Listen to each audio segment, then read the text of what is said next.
So Rob and I do our annual predictions for Caitlin Clark's numbers and how the Fever is going to do 2 years in a row. That's our annual. Hello, everybody, and welcome to our channel. I'm Mark. And I'm Rob.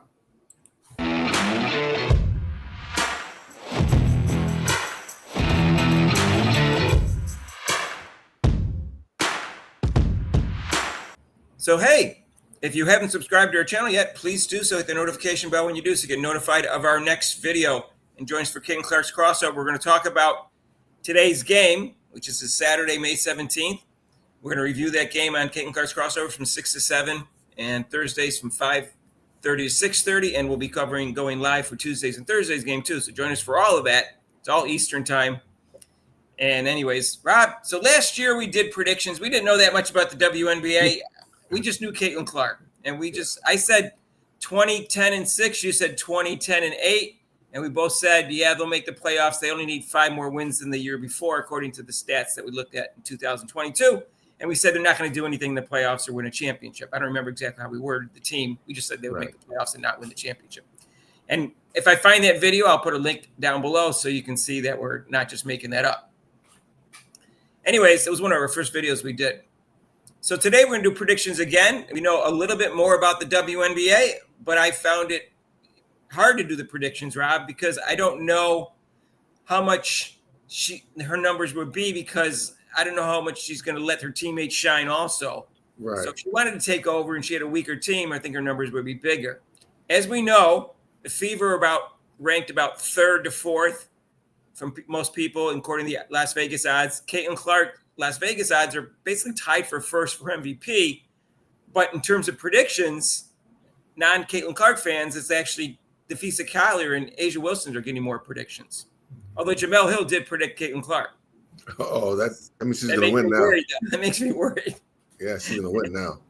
So I doubt Elle Duncan did. But I haven't heard anybody else in that community in terms of whether they predicted Caitlin Clark or not. Last year, I had 20, 10, and 6, and Caitlin had 19.2. She also had 8.4, a little short, and I think 5.6, I think, rebounds. And I think she would have hit all those numbers if she had a better coach, in my opinion. But anyways, it was really close. So here's what I'm predicting, Robin, and you can tell me. I'm going right now 33 wins. And here's my reasoning. And in first place, by a little bit over New York, my reasoning is in Minnesota Lynx. I think it's going to be really close between the three of them. Is that last year they were 20 and 20, but with a real coach, they would have been 25. I think in 15, they lost 6 close games. They could have won 5 of those. And they're playing 4 more games this year. They added a lot of talent, as we all know what that is. And Caitlin Clark's going to be better. And I think she's going to be on a rampage, Rob. She said she knows that she belongs now. And I think the Fever knows they belong. I think there's going to have a lot of confidence this year. And I think that's going to transfer into lots of wins. And I think 3 wins and 1 loss, 750 winning percentage is reasonable. Maybe I'm delusional. I don't know. The over-under for Vegas is 27.5, so I'm way over that. What do you think, Rob? How many wins? Yeah. Well, I have 30 wins, and I also have them winning first place. But I was wavering on them winning the title, and it was against the Lynx. But I think now the Fever organization has built this team to win the championship this year.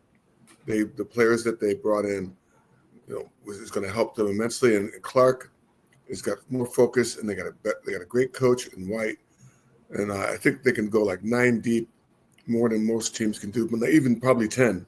So I predict that. I'll give them about 30 wins, and they're definitely first place. And now I'm switching to you, where I think they can actually win the title.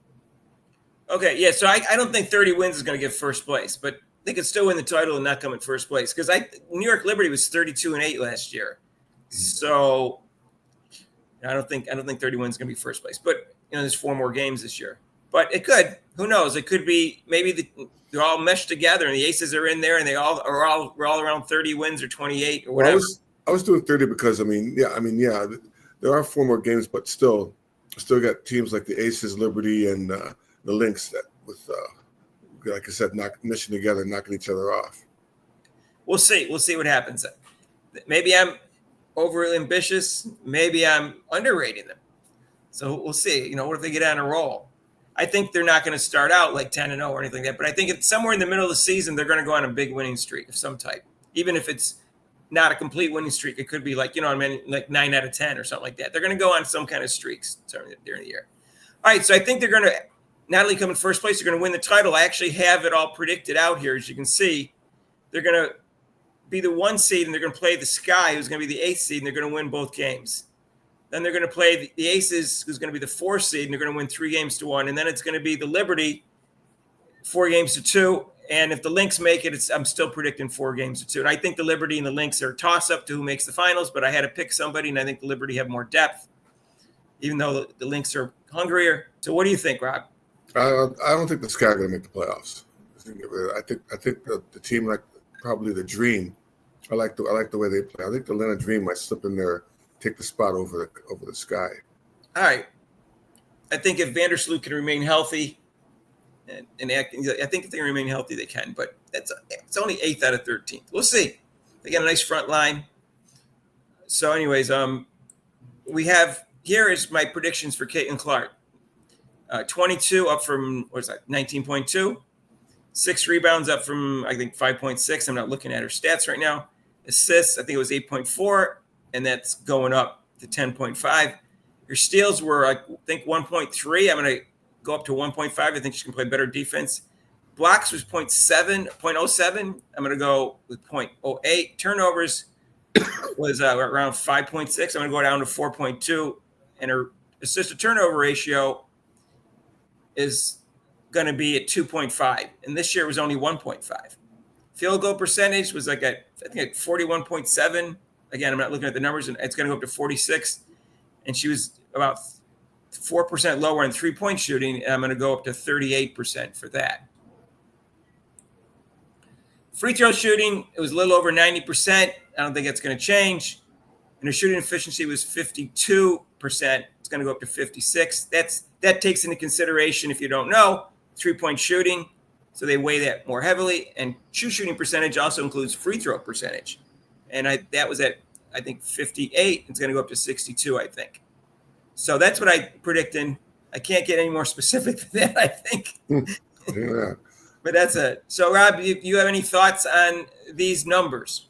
Oh yeah, well, I'll go with the 22 points, and I predicted 6 rebounds last year. She's going to get more rebounds this year, only because she's going to the way she's going to play defense. Everything else I kind of agree with. Most of it, yeah, I kind of agree with that. Assists, definitely, yeah, her assists will definitely go up, only because now she has players that can actually catch the ball and make layups, and the turnovers will go down because of that too. Yeah, the turnovers may go down if she gets a slightly better whistle, but also if her teammates catch the ball, even though it shouldn't be a turnover, it's marked as a turnover. If the refs are a little fairer to her, they're not going to double team and triple team her and trap her as much. Even if they do, they're going to be ready for it. So her turnovers are going to go down, and she's always going to have a high number of turnovers compared to other guards for 2 reasons. One, because she takes some high percentage passes, high reward, high risk, because a lot of them are underneath the basket. Sometimes it's a length of a court pass, sometimes it's not. And also, Rob, because she's very ball dominant. She probably handles the ball more than any player in the WNBA. So the more times you touch the ball for longer time periods of time, obviously you're going to do more turnovers. Well, that's going to go down because they also one more reason is because Coach White wants her off the ball more, which is that'll happen. But people are like, oh, they're debating about that, but I think that definitely would drop down also in the turnovers. I think her shooting percentage is going to go up. She's going to be well rested. She put on some more muscle, which will make the shooting more effortless. And so I think she's going to have more help on her team. Maybe they're going to set some more screens for her. That's why I think everything's going to go up in terms of her shooting percentage. So I don't know if this is overly ambitious or not. We'll see. She puts up those numbers. I can see her winning the MVP. Those are big enough numbers. She doesn't have to lead the league in scoring. Right. Leading the league in scoring doesn't mean you're MVP. That just means that you scored more. That's it. It's all around. It's all around game, how you make your team, the wins and losses, and how you make your team better. Right. And in terms of her defense, I think she's an average defender right now overall. Round ball defense needs work, which means it's below average. Her off ball defense is a little above average, and her defensive rebounding is way above average, actually. if you count that as part of defense, which Rob and I do. So I think she's going to turn into a pretty good defender this year overall. I think she's going to improve round ball defense, and she's going to improve her stance and make Rob happy and slide her feet better. And that's my prediction for her defense, other than the numbers that I put for steals and blocks. What do you think, Rob? Yeah, the defense should improve with the. She's got to learn a little bit more, and with the help of her teammates who are on the team, like Bonner and Howard, who know how to play defense, they can help her along with communicating with her defense and going over what she should do better as far as covering the three and sliding her feet. And Natasha Howard and Sophie Cunningham are good defenders too. So she could pick up pointers for them, and Stephanie White stresses defense. So let us know what you think. Make your comments down below. Give us your projections. See how brilliant you are. See if you're as brilliant as Rob. And if you like this video, share with your family, friends, and acquaintances. Not that, I don't think I'm that brilliant. All right, I was trying to throw you some shade. Thank you for that, though. I appreciate it. Appreciate it. All right. Hey, if you didn't subscribe to our channel yet, what are you waiting for? Hit that notification bell when you do so you're notified of our next video. And join us for Caitlin Clark's crossover every Monday and Thursday, 6 to 7 and 5:30, 6:30, respectively, Eastern Time, except for major holidays like Memorial Day and Labor Day. And join us for the live games of all the Fever games that are on TV. Just 3 of them are on TV. All the other ones, we should be going live. So that's 41 times. So just join us for all those. All right. So if you want, you can donate to this channel with super chats and super thanks down below. And there's a link to PayPal. We'll see you in the next video. Peace out.